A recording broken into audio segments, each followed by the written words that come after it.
Hello, I'm Azfar Hussain, and on behalf of the Department of Comparative Ethnic Studies, I welcome you all to the Comparative Ethnic Studies Speaker Series, and I thank you all for coming here this afternoon. It's a great turnout. Before I introduce our speaker, I need to say quickly a few words about our speaker series itself. The objective of the Comparative Ethnic Studies Speaker Series is, among other things, to bring to our campus at least one major speaker a year, a speaker who would address particularly, if not exclusively, global issues and concerns in a world where we cannot remain merely locally focused. This year, apart from today's speaker, we'll have another speaker on campus, the Columbia University professor of International and Public Affairs, Gary Okihiro, who will deliver a public lecture on American and Ethnic Studies on March 31st, Thursday. That is the day after tomorrow, at 4:15 in the afternoon in Q202. Please mark your calendar. Now, a few words about folks who have made today's event, in fact, a major event, possible.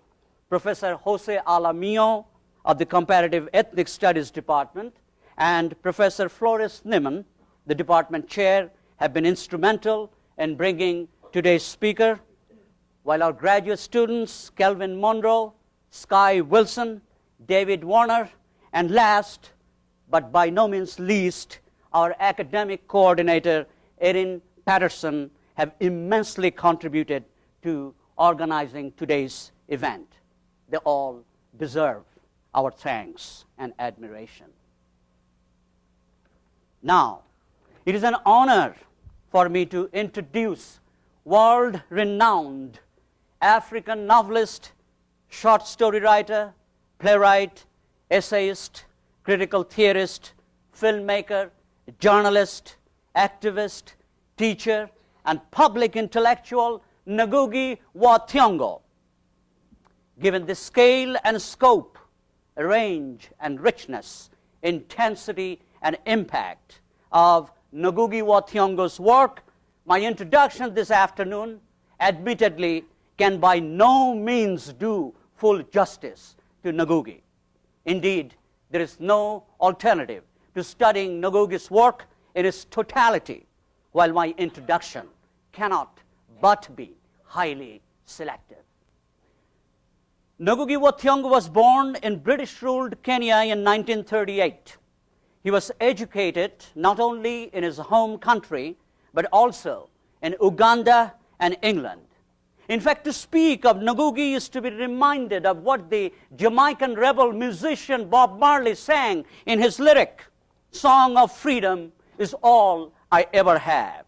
In fact, the politically charged liberationist character and content of Ngugi's work place him in the revolutionary tradition of such black freedom fighters as Phyllis Whitley, Sojourner Truth, W.E.B. Du Bois, Ames Césaire, Frantz Fanon, Amilcar Cabral, Kwame Nkrumah, C.L.R. James, Malcolm X, and Angela Davis, figures that Ngugi himself admires. Ngugi's own work, oppositional, characteristically oppositional as it is, took him to prison without charge in 1977 and also caused him 22 years of exile. But neither prison nor exile could imprison the voice, could silence the voice of Ngugi. He wrote in his native Gikuo an entire novel on prison-issued toilet paper, while his exile has prompted him to remain productive as an artist and an activist. He is currently distinguished professor of English and comparative literature at the University of California, Irvine, where he is also director of International Center for Writing and Translation. His works translated into more than 30 major languages have influenced and inspired an entire generations of artists and activists around the world. Like his contemporaries Chinua Achebe and Oli Soyinka, Ngugi burst onto the literary scene in Africa's independence and post-independence climate of the late 1950s and early 1960s. After writing in English with spectacular success, Ngugi turned to his native Gikuo, stressing the centrality of African languages, literatures, and cultures to the struggle for liberation. His farewell to English is famously theorized in his work, Decolonizing the Mind, which was published in 1986.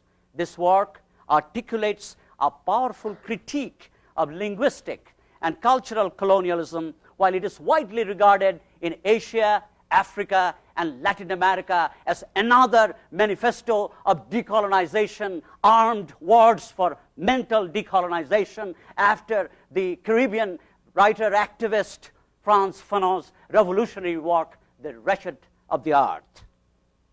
Ngugi's early works in English include his 3 novels, Weep Not Child, which was published in 1964, The River Between, which was published in 1965, and A Grain of Wheat, which was published in 1967.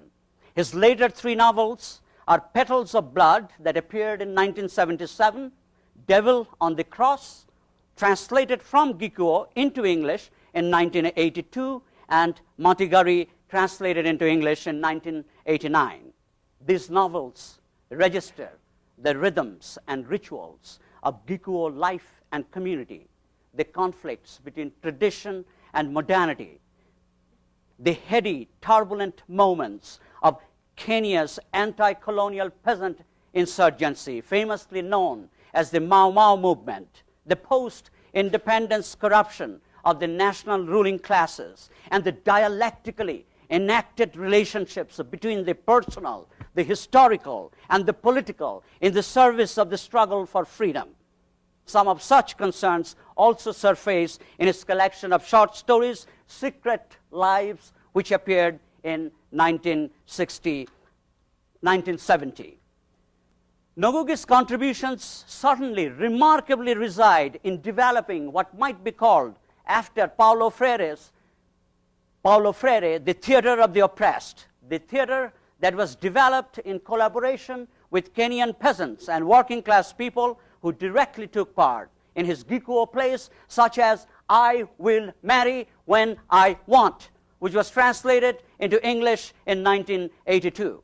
Ngugi has written a number of books for children as well. The notes he wrote down in prison later became the basis of his memoir called Detained, a Writer's Prison Diary, which appeared in 1982.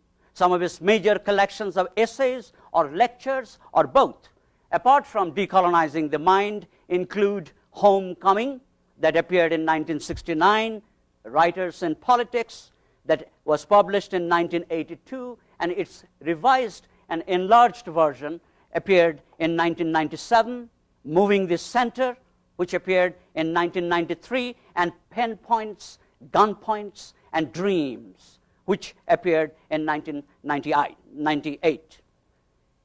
In his work, Ngugi rubs his words and his conceptual blocks such that they catch fire. And in his work, Ngugi continues to use Victor Villanueva's words, memoria is the friend of ours. And in his work, Ngugi is consistently concerned with 3 fundamental sites of life and death struggle for the colonized, the oppressed, land, labor, and language. And in his work, Ngugi, to use his own expression, the holder of the pen continuously confronts and combats the holder of the gun, turning writing into fighting. And in his work, writing itself is fighting. That words are weapons against injustice and oppression.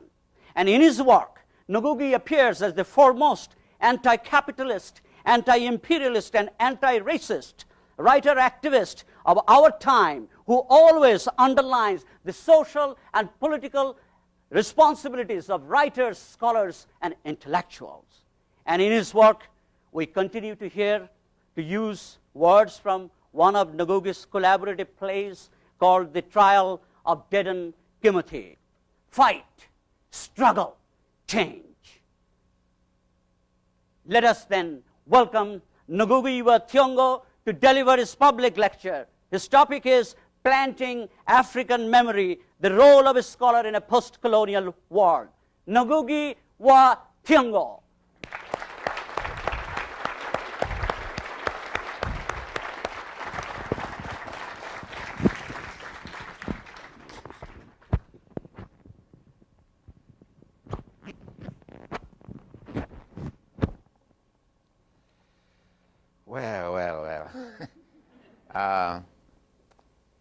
First of all, I want to express my appreciation, my gratitude for invitation to this university and the few moments I have spent here since last night when Jose and other friends from the Comparative Ethnic Studies Department took me to Moscow to have supper, and then brought me all the way back from Moscow, Pullman, to today when Hassan and I sort of and others I met today, where I have learned a lot of things, from Indian literature, intellectuals, all over the world. We've been discussing the whole world, and thank you very much for your introduction. In fact, it saves me from the kind of talk I was going to give, which was basically about myself. But the summary he gave is so accurate, both in terms of detail and everything else, that it frees me from having to speak for 1 hour about myself. However, his last comment about my work as being concerned with questions of land, labor, and language take me back to the first novel that was published, that is Weep Not Child, which he mentioned. It was not by any means my first work to be written. I had already written The River Between, but this work was the first to be published. And it was published in 1964. And I wrote it when I was in my second year as an undergraduate at Makerere University College in Kampala, Uganda. And in the work, this particular work, I drew a lot from my autobiographical experience of Kenya at the time, because as you were told, Kenya was a settler, a British settler colony, because there are two types of colonies in Africa, remember? The protectorate type, like Nigeria, Ghana, and so on, and the settler type, where there was actual white settlement. The distinction between the two historically is that the land question becomes very, very crucial in the settler type, whereas the land question is not so central in places like Nigeria or Ghana, for that matter. But in South Africa, Zimbabwe, Kenya, Algeria, Mozambique, and so on, the land question is very, very important. Another thing which distinguishes the two types of colonies was the manner in which, in fact, people acquired their independence. In the protectorate type, generally there was, of course, agitation and political organization and so on, but generally the armed struggle was not part of, or was not an integral part of their decolonization process, whereas in the settler colonies of Kenya, Zimbabwe, Algeria, Mozambique, and Angola, South Africa, the armed struggle connects their anti-colonial process. There was armed struggle. In Kenya, this armed struggle was led by Mau Mau, and so the autographical experience I drew in writing my novel is characterized by that armed struggle. And I went to school actually during that struggle when there's Mau Mau fighters in the mountains and forests of Kenya, and on the other hand, British imposed state of emergency, which meant suspension of all laws, and imposition of military type, law in Kenya. Now, in the novel Weep Not Child, deals with a family who are workers on the land that belong to them.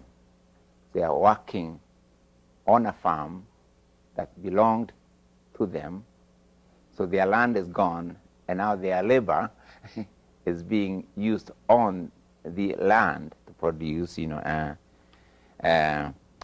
the third element, which I want to come to fairly quickly, is the question of language.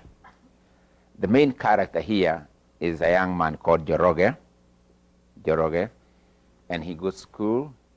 And I just want to share with you a little bit of the learning of English language in this school. The teacher normally would write on the blackboard a word like stand, and then they would give its equivalent in an African language, in this case Kikuyu. And there was something which I think we used to call, I think it's probably still there today. Do you have it in English learning? Conjugation, why you have to, English language is very strange because so many have to agree. Gender, plurality, and all those have to agree somehow or other. And sometimes, but not all languages have the same system. There are some systems, like some of our languages, we don't have gender. When you say a person goes, there's no telling whether it's a man or a woman who has gone out. But English does make that distinction. So I want to start my talk today with an English lesson in conjugation, okay?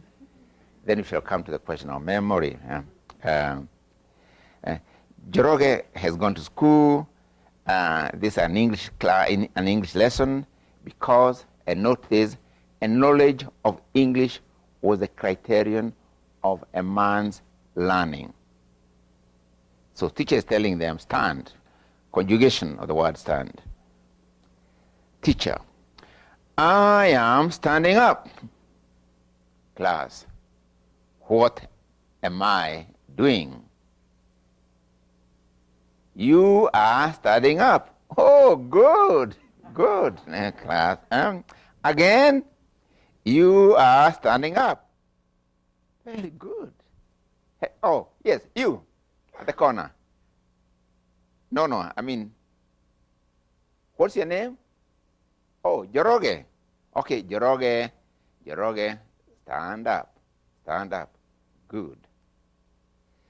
Joroge stood up. Learning English was all right, but not when he stood up for all the eyes to watch and maybe make faces at him. Now, Joroge, what are you doing? Joroge, you are standing up. Joroge, I'm asking you, what are you doing? Joroge, more scared. You are standing up. No, Joroge, come on. What are you doing? Joroge was very confused. hands were raised up all around him. He felt more and more foolish, so that in the end, he gave up the very attempt to answer. Now, the teacher is very, very angry. Yes, you, the girl, Mwehaki. Yes, at the corner. Good. Stand up, Mwehaki. Show these boys what girls can do. Mwehaki, what are you doing? Mwehaki, I am standing up. Oh, good, good. Now, Joroge, what is she doing? Joroge, I am standing up. The class giggled. And the teacher is now even more angry now. Class, what is she doing? And the class scared. Say, you are standing up. I'm asking you, what is she doing? Class very scared. You are standing up. Look here, you stupid and lazy fools. How long do you take to catch things?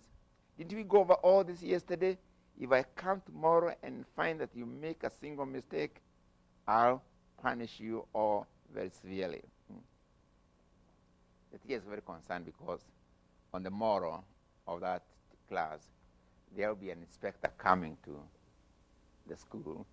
And the inspector in those days was normally a white person who would come and inspect, and everything had to be absolutely correct. So the teacher's job is also on the line. But the line which I really want to take up for today's lecture was the line where it said that English was the criterion of a person's learning. English was very, very important in our education process. In fact, English became so important that in most cases we forgot when it came to, we assumed that English was somehow so connected with knowledge, with history, with the knowledge of ourselves, that we could never separate the two. The two were one and the same thing. And often we forgot that Africa had produced new things, but those things were not always in English. In fact, when historians like Pliny, Herodotus, and others saw and commented that out of Africa comes something new, they did not all assume that the new, came clothed in European sounds. That something new, whatever it was clearly produced in African languages. Say, when you think of, say, Egyptian civilization, Zimbabwean civilization, all the cities around the East African coast, Malindi, Mombasa, and so on, we assume that when they were erecting all those structures and so on, their conversation they had and the conceptualization of all those projects, was obviously in African languages. And Egypt often was the place where people would go to learn something new also. And we assume once again that when they went there, they did not always speak Greek and Roman and other languages, that somehow or other the people there use African languages, and that to communicate they had to use translations or interpretations. What then changed this acceptance of the obvious fact to its opposite? The roots of this sea change lies in the relationship of power between African and European languages before and after Africa's conquest by Europe. Before the conquest, say in the pre-Renaissance days, except in the case of Latin, and of course one's own language by its owners, languages were assumed to be equal or simply languages. systems of domination and subjugation are the ones that change relations between languages, particularly the perception of their relative powers vis-a-vis each other. In the case of Africa, it was the plantation slavery and then colonialism which brought about the changes in the linguistic power relationship. Because again, when you're talking about language, we're talking really about power relationship. We can see this in the plantation slavery, for instance. The physical relocation of millions of Africans from the continent into the New World was accompanied by a systematic cultural dislocation reflected in their loss of their entire naming systems, including languages, and their relocation into European cultural universe reflected in their use of European languages to name themselves and their environment.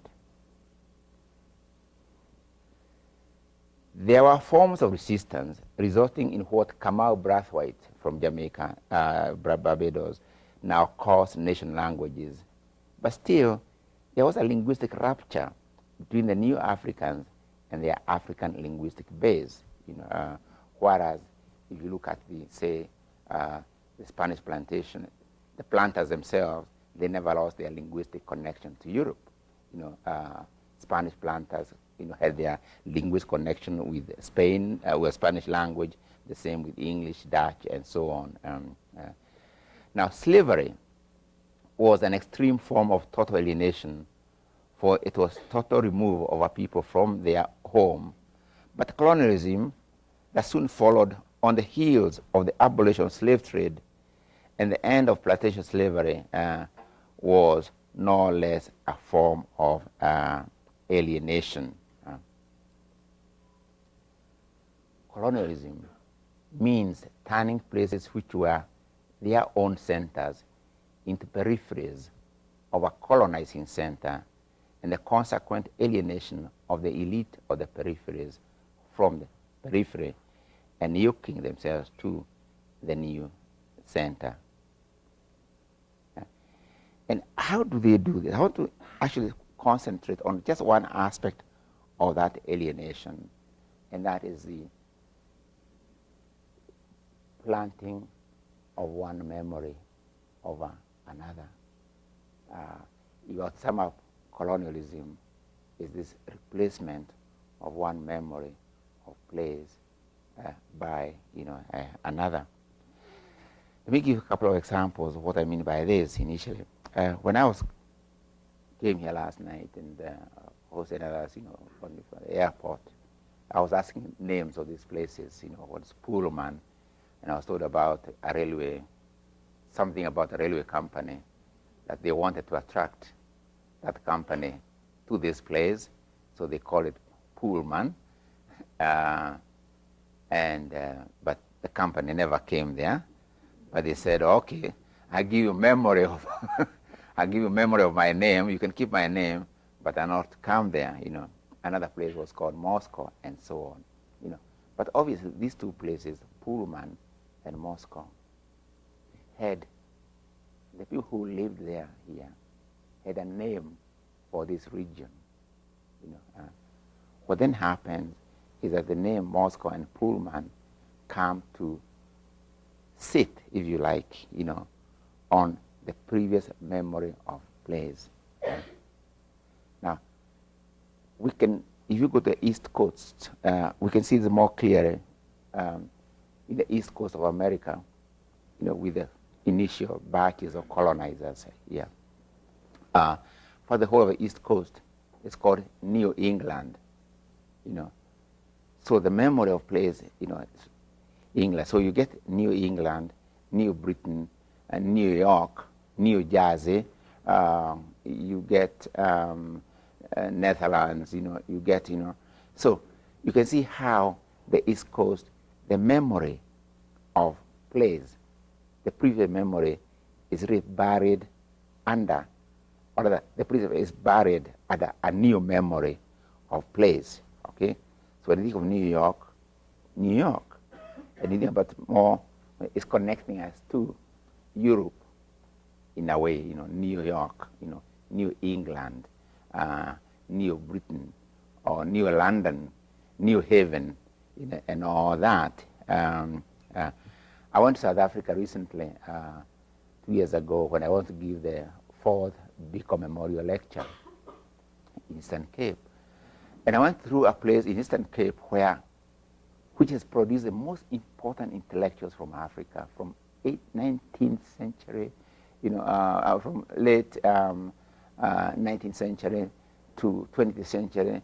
It's produced such really great intellectuals and political activists, including Mandela and so on. Even Becky, the current president of South Africa, Council of Syria, Mandela, any name you think of in South Africa is likely to have been born in that area or educated in that area, and their influence in South Africa and beyond South Africa is great, right from late 19th century. But when I went there, the first town I came to, I think it was called, first of all, the whole area is called Eastern Cape. And you remember where Cape came from, Vasco da Gama, going around there, South Africa, and he called that area Cape. Huh? So we get Cape Town, we get, of course, now, Eastern Cape, and so on. But I went to another town in the same area called Queenstown. From there, I went to another one called Kingstown, Grahamstown. I went to another called Berlin, Frankfurt, and so all the roads, And I said, wait a minute. I mean, all these greats of Africa are born in this area. Where is their memory? And so that's an example of one memory of place being buried under another memory. Okay? And I talked a great deal about this. And that's why, in fact, I started theorizing about the need for African intellectuals and to reconnect themselves to that memory. That memory was very, very, very important, and so on. And we cannot simply accept that, the planted memory. We must plant our memory, not so much planting as connecting ourselves, to that memory. And this is where we get the importance, in fact, of language. Language, if you like, is a vast naming system, Just like we name Moscow, Pullman, New York, Cape Town, or, language is a naming system. You name, you own, or rather naming is the first step of identifying, an object, so you understand it and then appropriate that object, put it to some use, and so on. So the replacement of one language by another is not simply an historical accident, especially when you look at all colonial systems. Whenever one colonizer has colonized another area, they have, except maybe for a few instances, they have always imposed their language on the colonized. They've always imposed their language on the colonies. This is because language is also a keeper of memory. By actually imposing one language over another, you're actually replacing one keeper of memory by another keeper of memory, so that the other storage of memory is forgotten as a storer of memory, and you begin to see the other in terms of the new keeper of memory, in this case, European languages. So that with colonialism, European languages become the center, and all others had to bow, or rather to go via the center before they could find their way home and away from home. A situation which, quite frankly, does not change with post-colonialism. At the end of the colonial process comes the empowerment of European languages and the corresponding disempowerment of African languages as means of knowledge and most importantly, as keepers of memory. European languages become the authorizing centers. And how else to explain the fact that almost 99% of the production of knowledge by the elite of Africa is in European languages, in a continent where only about 10% of the population is conversant with the same European sounds. So as if, as mentioned in the novel here, knowledge is not really knowledge unless produced and carried in European languages. And this is has been largely my call to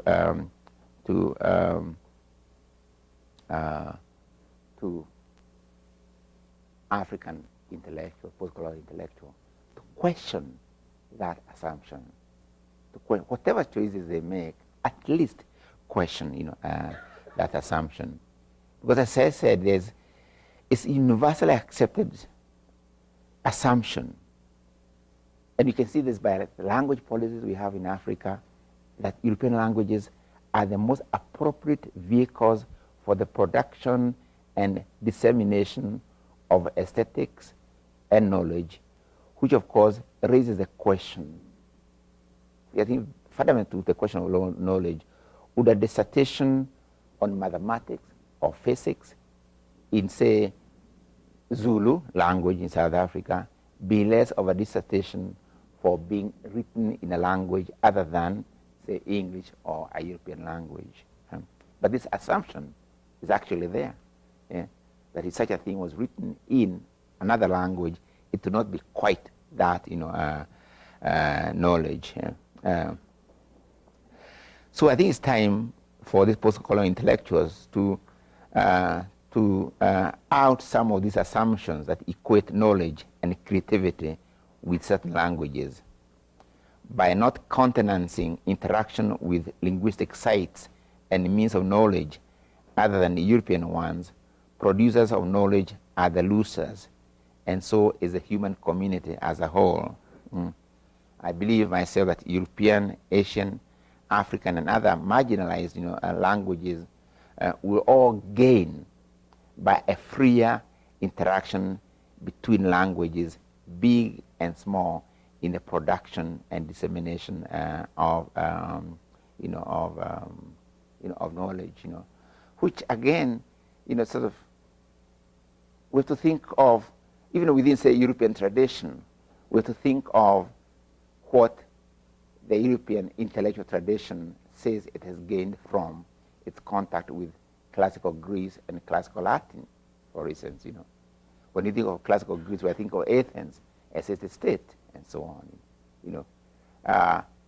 The language, the knowledge. If we had lost that knowledge, imagine how much we would have been the losers. Would have been the losers if we'd lost all that language. And it's the same is true of all languages, big and small. When they are lost, we lose a whole system, in fact, of knowledge. However, in the case of Africa, I can say that there are movements currently, slight, small movements in questioning that process. And in this respect, I want to mention a very special conference which African intellectuals had in Asmara, Eritrea, at the end of the old millennium, that's in the year 2000, and the beginning of the new, and which brought about many scholars and writers interested in African languages as means of knowledge. And in so many ways, this conference was an intellectual milestone. The African scholars and writers present at the conference came up with what is now called the Asmara Declaration, which, among other things, called on African languages to accept the duty, the responsibility, and the challenge of speaking for the continent. This is followed by 9 other points which stress the equality of languages, languages as instruments of unity, African languages as means of education, with the right of every child to receive education in their mother tongue, the removal of gender bias in the languages, the need for democratic space, the need for dialogue among the languages and the languages as instruments for modern technology and science. The declaration clearly saw African languages as sites and means of significant knowledge. And the declaration ended by calling upon all African writers and scholars to join in the spirit of that declaration and become part of the efforts to realize its goals of making African languages once again producers, of knowledge. As I said, it's a challenge which some African writers and intellectuals, are now taking up, and I can say I'm part of that, tradition. Now, one of the questions always raised when, for instance, I say that I write in an African language is this: if you write in Gikuyu as I do, are you not denying those of us who do not know Gikuyu access to your work? People ask that. Both Kenyans. First, I come from Kenya. Kenyans will ask me that.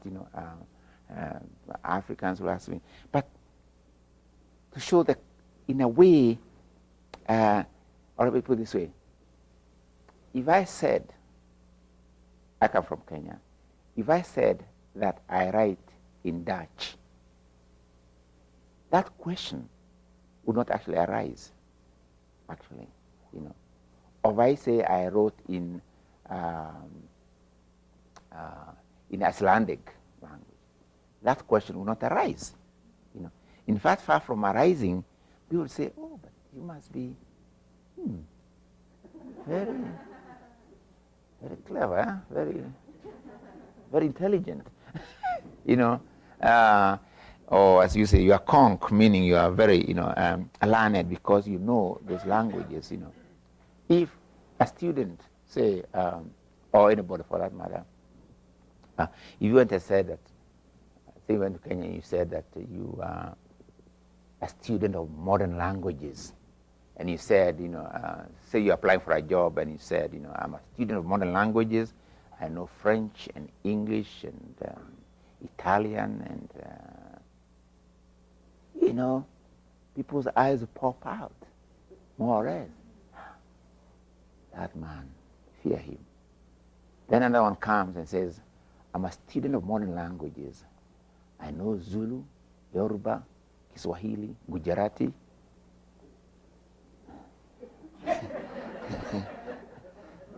You probably look at him and ask him, well, what's wrong with him?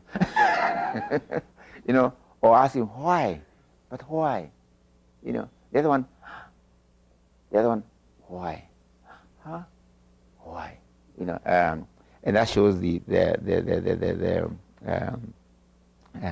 that question, as I said, would never be asked of if I wrote in another European language, or if and the same kind of question would never. If somebody came here and said, I write in Danish, nobody would ask me, why? It's not arise at all. It's natural. It's normal. As an Icelandic, yes, it's normal. How else? What else? Okay, but in the case of Africa, because it's a barrier of one memory by another, that question is asked even by Africans themselves. We ask each other, but why equal language and so on?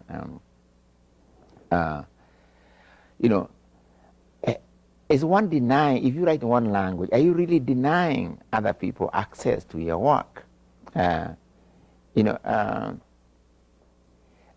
my own reply to this is that, of course, you are not really denying anybody access to that work, because apart from if you really felt you must read that work, of course you can learn the language.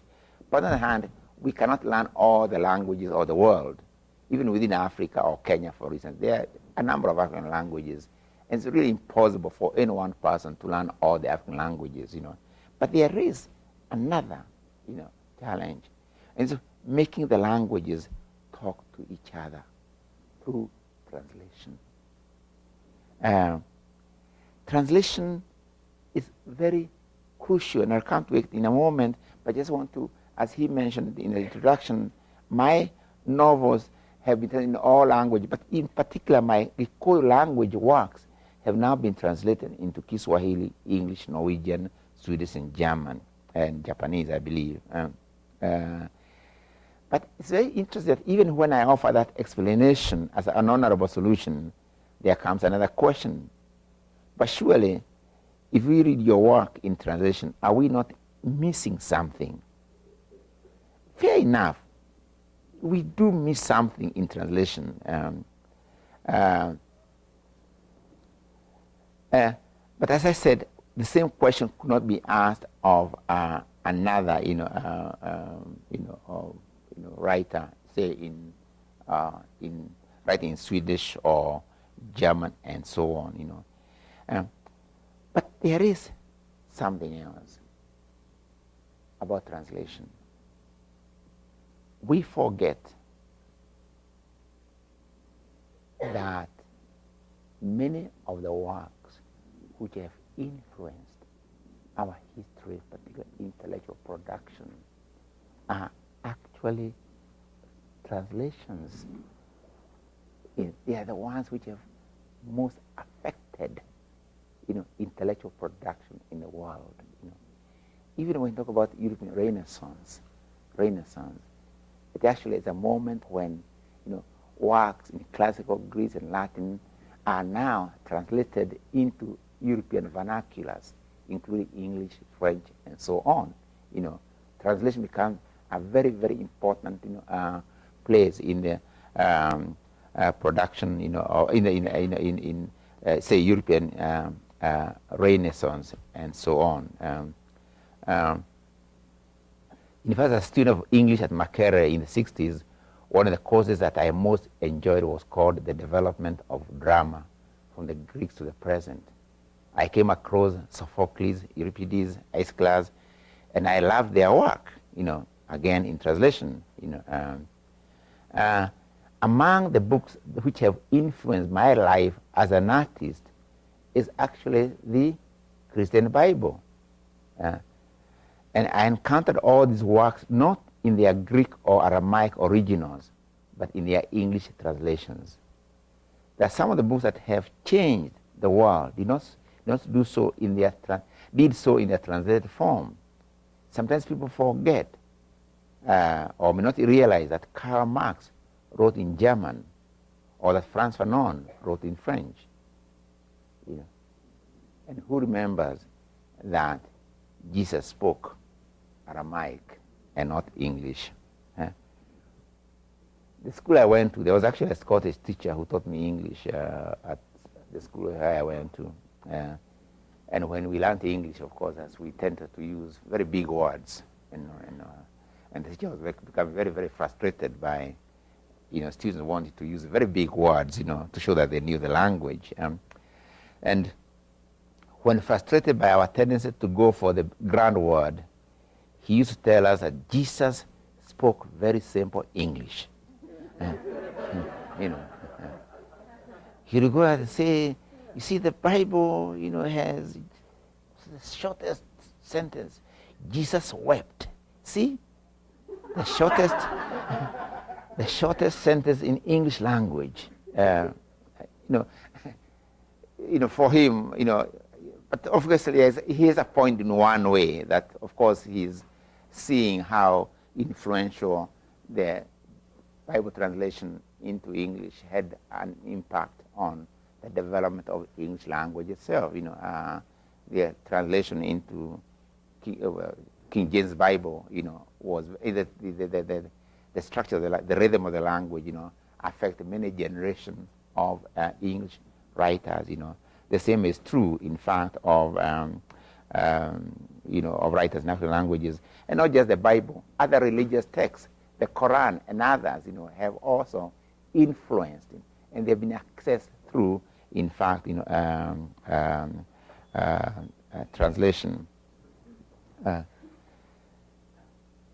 That's why today, in the place where I work at University of California, Irvine, the question of translation has become very, very, very important, or theorizing about translation as what we call the language of languages. In other words, languages speaking to each other, not on a level, having conversation, because conversation assumes equality. It's very difficult to have conversation with anybody without assumption of equality, because any other relationship is one of either dictation, command, or something else. But conversation, you have to assume that, equality. In my book, Moving the Center, I have talked a great deal about seeing the world from different but equal centers. In linguistic terms, each language becomes a center from which its owners can view the world. Languages are means of knowledge, and they are also memory banks of knowledge and experience. Each language, English, Zulu, has a unique way of looking at the world. Say, for instance, the 10 categories of Aristotle could only have been derived from the grammar of the Greek language of his day. So also is the Kantian imperatives or the Hegelian dialectic derived from the workings of German language, because in each language it describes a relationship. For instance, in Kiku language, for instance, when you've got an adjective, it comes after the noun. You don't say blue mountain, you talk about the mountain which is blue. Not the other way around, for instance. So each language has a way of organizing space in both time and so on. But the sparks, those categories, generate, illuminate our view of the world and add to whatever work we may be doing in our own languages. There's a book which I read when I was in prison in Kenya, apart from writing on toilet paper. I also actually read, Metaphysics by Aristotle. It came my way, in prison they didn't allow us books and so on. If a book had the name Marx in it, or colonization, or socialism, something like that, it was not allowed. But metaphysics sounded like it was neutral or something. I don't know what it's called, or Aristotle, I don't know. So they allowed that one in, and I read that, But in this, actually, there's a sentence which I like very much, which says that no one was able to attain the truth adequately, while on the other hand, we do not collectively fail, but everyone says something true about the nature of truth.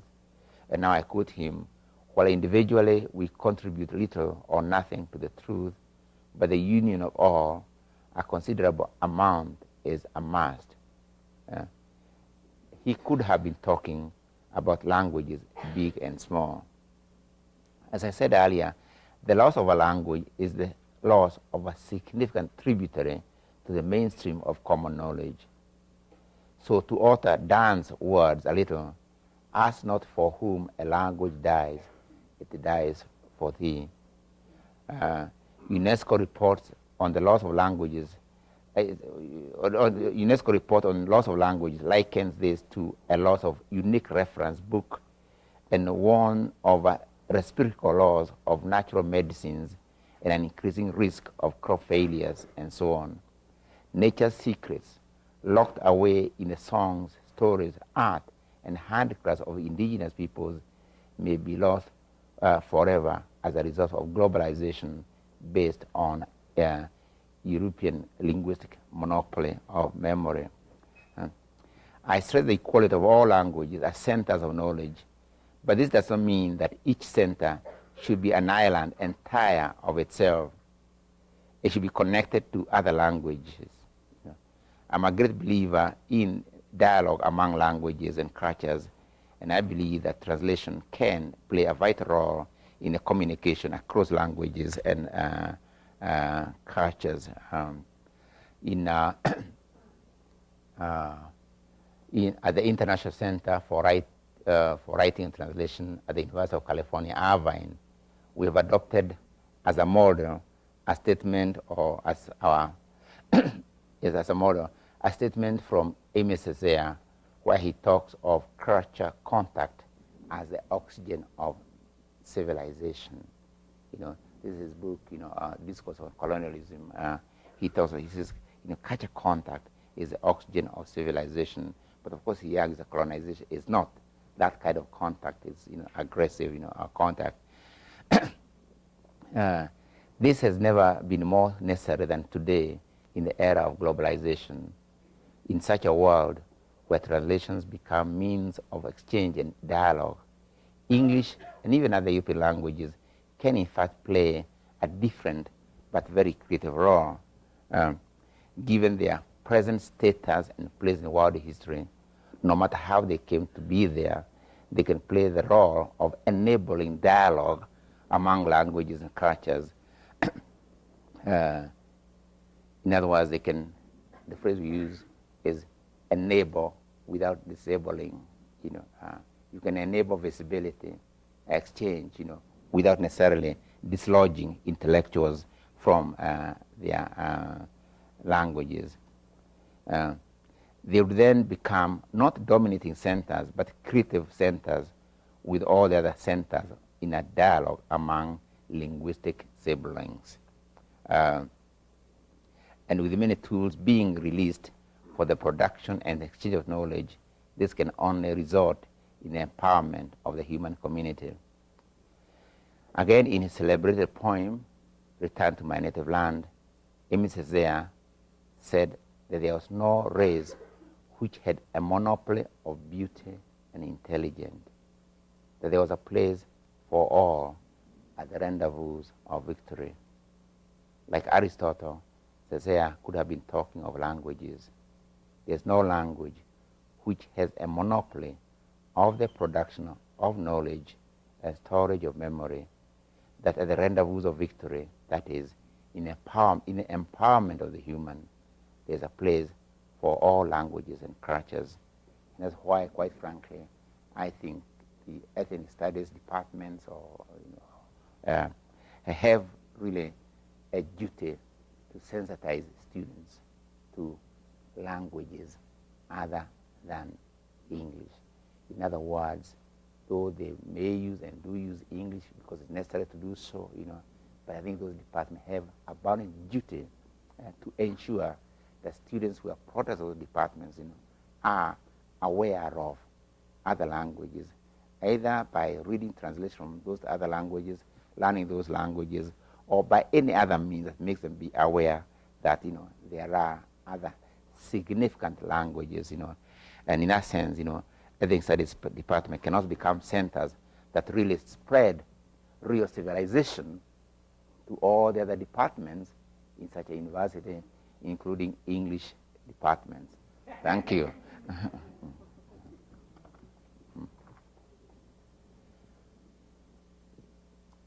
I think I'll end there, and there are questions you can.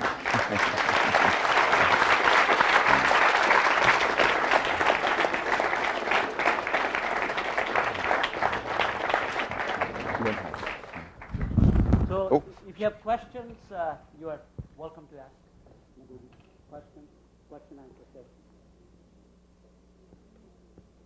Could you talk a little bit about the role of Swahili in colonization?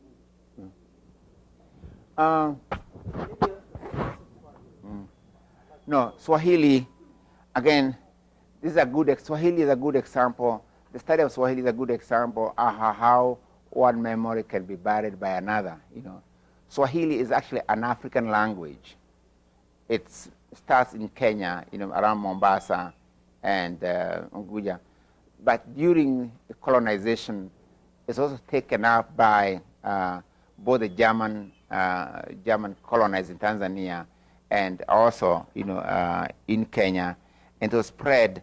It was often used as a means of communication across the different, centers in Africa. So Swahili has that dual character, but it's definitely an African language. because of Islam at the coast, East Africa, it has borrowed a lot of words from the Quran, from Arabic, and so on. But Swahili is essentially an African language. And it is not, as some people say, a language that comes from elsewhere. Because there's a tendency also, unfortunately, again, it's part of that memory, buried by another memory, of assuming that whatever evinces some advancement in Africa, it comes from elsewhere. Huh? You remember, I don't want again to go into this, you remember in Hegel's lectures on the philosophy of history in the 19th century, he said that history, as a very embodiment of freedom, traveled from, east to the west, where the west being the culmination of that, knowledge and so on, and that history, as embodiment of freedom, or as freedom, completely bypassed Africa, okay? And then he divides Africa into two. There is Africa, which he calls, it's like Egypt and so on, but he says this is not Africa. This is Africa. It's a part of the Mediterranean cultures. It's part of that. But he says there's a real Africa, which is south, okay? That's real Africa, black Africa, Whereas when we talk about, say, Europe, for instance, and Europe tracing its intellectual production or history to, say, Greece and Mediterranean, we often don't make that division that there is Europe north of, I don't know, Euro Mountains or something, and Europe which is south, and saying that one Europe is not really Europe, the real Europe is somewhere else. In Africa, this distinction is made over and over again. That the real Africa is black Africa, south of Sahara, and even we Africans do the same thing. We actually divide our continent into two. And we say the real Africa is the one which is south of Sahara. The one to the north is not real Africa. And sometimes the same whenever somebody exhibits some form of modernity, like Kiswahili, for instance, there's a tendency to see it. No, that one is an African language, It's come from Arabic or it comes from elsewhere, yeah. But it's really genuinely an African language. Yeah.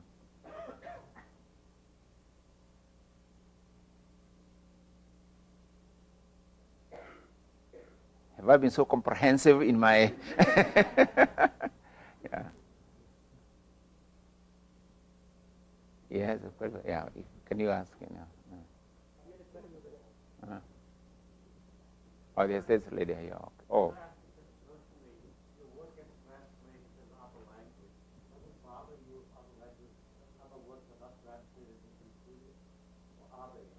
What, sorry? Other novels. Yeah, of course, this is what I'm talking. Yeah. Obviously, it's very, very, that's why, for me, the question of translation has become central, given the fact, for instance, in Africa, there are many languages in any one country. For in Kenya, there are several African languages. The same is true of any other African country. And so the concern that many African intellectuals raise is really a genuine concern about availability of certain works in different African languages. For instance, my works are available in Kikuyu language, but they're not necessarily available in other African languages. Some of my works have been translated into Kiswahili, but not into Yoruba or Zulu and so on. But at the very least, they have been translated into English so that they are accessible to other, to other communities, at least through English, and in this case, Kiswahili. Yes, you had a question?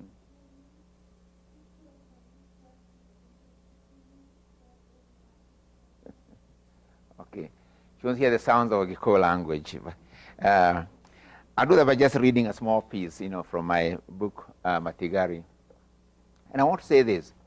Although I'm talking about writing in African languages as a normal something which we should take for granted, but that choice of language has certain consequences. You are told that I was in political detention in Kenya in the early 70s. This was because of working in a community in Limuru, Kenya, and I chose to work in and write in Gikuyu language. The play we produced, Gahika Deda, Our Mother When I Want, was originally written in Kikuyu, as he stressed, and but as a result of putting that work in Kikuyu language, not even in other African languages, in Kikuyu language alone, that resulted in the Kenyan regime of the time taking me from my place as professor of literature at the University of Nairobi into a maximum security prison. And quite frankly, my decision to commit myself to writing African languages was actually made in that prison. Because when I was in that prison, I started theorizing and thinking deeply about languages along the lines I was trying to raise in my talk. That when I looked back into the history of colonization, I saw the centrality of languages in the colonization process. Indeed, I went further and looked at the place of language in the makeup of any community as the one which mediates the community as an economic, political, cultural, and psychological entity. Language occupies a central place, mediates that process of a community being and becoming and being. The being of a community is really mediated by language.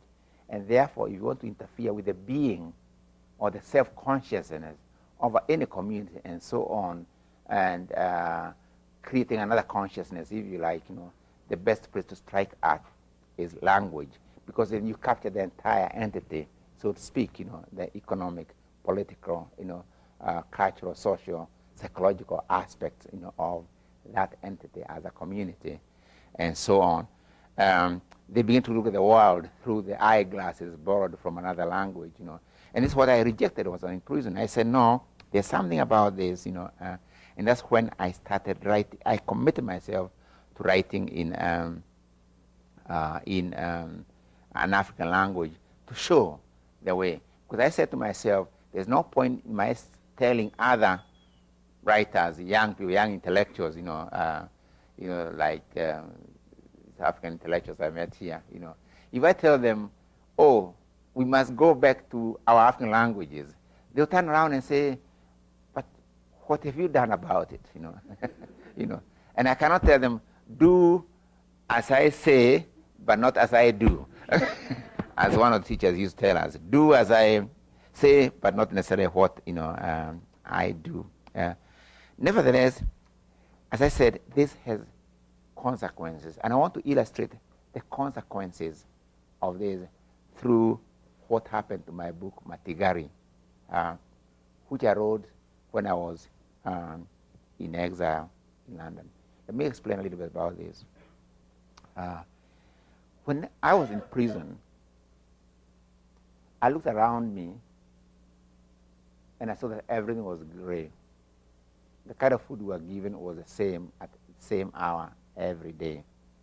Nothing was varying. Color was removed from prison and so on, the sameness, Now, if you look around us, like in this hall, what's amazing is the variety of color, Even the clothes we wear, color is part really of our being. Remove color, and you remove a very important part of, our being. So what I told myself is, to survive in this prison, you must distance yourself. You must create oppositional relationship between yourself, and the environment. I know you use a lot from what I've been reading of your work. You've used a lot of the concept of oppositional intellectual position as what constitutes, in fact, resistance. You're oppositional. You must, it's a grim reality around you. You cannot afford to be grim yourself. So humor becomes very important because you are rejecting to be grim because you're swallowed by that environment. And if you're swallowed by that environment, you are finished. But if you create oppositional relation to that, in whatever form, even word form, humor, for instance, you are really creating the basis of existence, Because really, when you come to think of it, existence, being, is really, our being is actually in struggle all the time. When we are, we walk because we are resisting to walk, You try one of these days to stand up without trying to sit down, In other words, without that oppositional relation to another force, we cannot even stand up, So you try standing up without pressing the earth, the ground, and it's really very difficult to stand up, or to jump. Try jumping without pressing your feet to the ground, or put something, oil, on the ground so that you can walk without friction, and you can't really walk, You stand in the same position. So that was for me very, very important. The same thinking, and that's why I wrote the novel Devil on the Cross in Ngugi language in prison using toilet paper. Now, the same thing happened to me when I was forced into exile in the early 80s. I was in London, an English language environment, and I was saying to myself, how do I keep commitment? How do I keep faith with that commitment which I made in prison in an English language environment? So once again, I said, no, create opposition relation between you and your place of exile. I'll not merge into the English environment. I'll create for me to survive oppositional relationship to me and English environment. And how do I do that? Once again, I resorted to writing in Ngugi language, knowing that I'll not get a publisher in England in Ngugi language, knowing that I'll not go into a bus, in London, Oxford Street, and find someone speaking Kikuyu. In other words, I'm writing Kikuyu language in an environment which obviously is not an African language environment. So I wrote my novel, Devil on the Cross. And the novel came out in 1986 in Kenya, published by a Kenyan publisher there. The novel, it deals with a character who has come out of many years of fighting in the forest and the mountains for a house which he had built. And he fights with the person who had taken his house. But when he conquers that person and he arrives home to take possession of his house, he finds that the house has been taken up by the sons and daughters of the very person he had been fighting against and over whom he thought he had established some kind of victory. So by this time he has already taken the belt of bullets and so on, arms, and he's put on a belt of peace. But he's struck by that irony of history. How come, he asks himself, that the tiller of the land is not the one who harvests? That the tailor who makes clothes is more likely the one who goes without clothes. That the builder of a house, of houses, is more likely the one who sleeps in a hovel and so on. How come that the producer, if you like, is not really the one who controls, produce and so on? So this irony, he goes around asking questions. He goes to students and says, you are learned in Greek and Latin and so on. Please tell me, where can a person find truth and justice in this land? Okay? He goes to ministers of religion and so on. And most, in this particular post-colonial country, they tell him to go back to the Ministry of Truth and Justice to find the correct answer to his question. In the end, I'll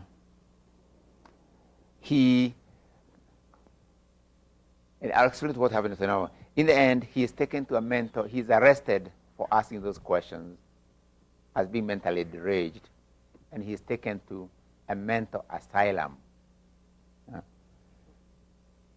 along with others who are mentally deranged.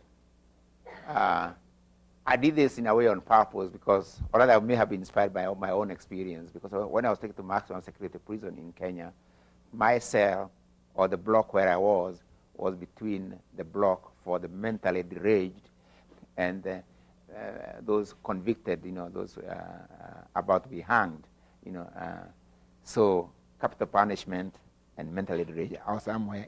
The writer was somewhere in between. Anyway, they escape.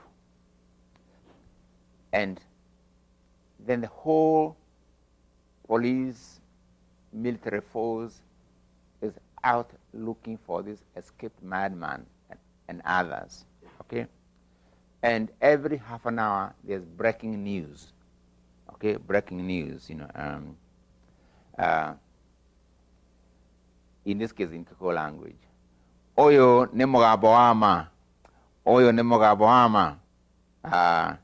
Neforidi erera kwanira o. This is the voice of truth. This is another police announcement. The public are requested to report to the nearest police station anybody found speaking like a mad person, or dressed in rags like a madman, or anyone with unkempt hair like a madman's, or anybody seen asking awkward questions like a madman, or doing things which only a mad person would do. The police are saying that all those who are not mad must shave off their beards, cut short their hair, and keep it tidy at all times. They must not, repeat, must not wear rags. Now, it so happened that when an elderly woman and her husband were rummaging through some dustbins, they came across posters bearing the pictures of Jesus Christ and Karl Marx. And she says, oh, here are those lunatics we have been hearing so much about. The woman said to her husband, you are right there, he says. They have long hair and long beards, just like the madmen. So what they do, they each carried a poster and headed for the nearest police station to get their prize, reward. Of course, the police have made about this, Nyinyi wendo wazimu, you are crazy yourselves, the policemen shouted. We want the actual madmen, not their photographs. Go and bring those madmen, or better still, take us to where they are hiding. Then after half an hour, oyo mogaboama, for the roigate mudo, the teremogoro, one mugoroku, arado, or arekio mu. This is the voice of truth. Is an urgent announcement. The Minister for Truth and Justice has authorized the police to shoot down all mad people, shoot on sight. Then after half an hour, breaking news. Oh, Mogaboama. The police have placed roadblocks in all the roads in their continuing efforts to arrest escaped madmen. Many vehicles, especially buses and other public transport, are being searched, as it is believed that the madmen may have opted for public transport to escape. The police have been told to ask all drivers of public transport to report anyone with no bus fare, as it is believed that many people do not carry money with them. Other road users have been asked instead to report to the nearest police station anybody seen asking for a lift. Now, to explain, it happened that in that country, tourism was very, very important. Tourism. And there are many tourists, particularly from America and Britain. And some of these tourists had, what do you call these packs you put on your back? Huh? Backpacks? Yeah, backpacks, you know. And some of them have you seen some people wearing jeans like mine, say, you know, which are torn at the knee, and at the back they have patches, and others have, I was told, they have bullet holes or whatever, and others have torn at the back and they show pants within, you know, sort of showing and all sorts of things. And you may have seen others who have hair with green, putting green and red and so on, you know, all sorts of things. And of course, people, when they see them, they remember the radio announcement. So they are taking them to the police station. They are being arrested and taken to the police station, you know. Okay. And which alarms, of course, the American embassy and the British embassy. They protest, you know. So the voice of truth is back in the air. This is the voice of truth. Mugaboama, Mugaboama. The police have been told not to harass white people, even if they are wearing long beards and have long unkempt hair, or even if they are dressed in rags and dirty clothes, or even if they are hitching lifts or are without bus fare. The police made this announcement after the United States and British governments complained through embassies here that their citizens were being harassed on the road in the belief that they are mad people merely because of their beards and their long hair and so on. The Minister for Truth and Justice apologized profusely and warned black people against racism. The public were warned against finding fault in people merely because of their white color. The chief of the police has told the public that in any case, white people never go crazy. The police said, would like to inform the public that all the escaped madmen, with the exception of a few Asians, are all African and black. Yeah. That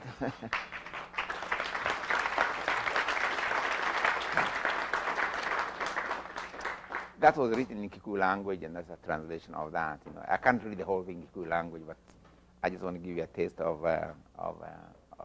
that. Yes, yeah. I may also explain what happened to this novel, by the way, Matigari. It came out in Kenya in 1986. Now, in Kenya in 1986, it was a very repressive year when students and others were being arrested for, note this, for the kind of books they had borrowed in libraries. You know, the repression had reached a level in Kenya where the police went to libraries to find out what kind of books people were borrowing. Very important. There was something brought in they were sentenced for 25 years with evidence taken from notes they had been writing in the classroom and so on. 1986. It was a very, very repressive year, you know. Now, and the novel comes out in that period. Now, when people talk about novels, they don't, ordinary people, they don't talk about novels in terms of how we talk about them, in terms of the author and so on. Just like when people see films, they don't often talk about the director. They talk about the main character, you know, what he did and so on. So when the novel comes out, ordinary people are talking about this man, Matigari, who is going around the country asking where could he find truth and justice in his land. You know, where can I find truth and justice? But the report reaches the president, Moi. And he stood as this man, Matigari, is asking these questions. And of course, these are the questions which are making people be taken to prison and be imprisoned and so on. And Moi is very, very angry, you know, and he tells the intelligence to go and arrest Matigari right away and put him in detention. But they go around, they don't find Matigari, but they find he's a character in fiction. You know. So they go back to the presidency and say, sir, actually, shamefacedly, actually, he's only a character in fiction, you know, book. Okay, go and arrest the book. So actually, literally, not figuratively, the book came out around October 1986. In February 1987, the police, undercover policemen, went to all corners of Kenya, posing as booksellers from another region. And they would tell the bookseller, oh, we have finished all the copies we have in my own bookshop. I really want to buy all the copies you have. Of course, the bookseller would be very happy and to get all the stock they had, you know. And of course, the police showed their badges, you know. So the books were later taken from all the bookshops in the country, and from the publisher warehouse, they were all taken, you know, literally, you know, arrested. And it was not until 1991 when an English translation came out in London. So there was a time when the book itself literally lived in exile with the author, because there's a period when even in its English translation, it was not available in Kenya. So it lived in double exile, one in England, more or less, you know, and also existing, enabled to exist by English language, you know. Today it's available in Kenya in both languages, I hasten to add. Yeah. Okay, thanks for coming, and we have this reception after this, you know, so please you can talk to Ngugi outside if you want to. We give him another round of applause.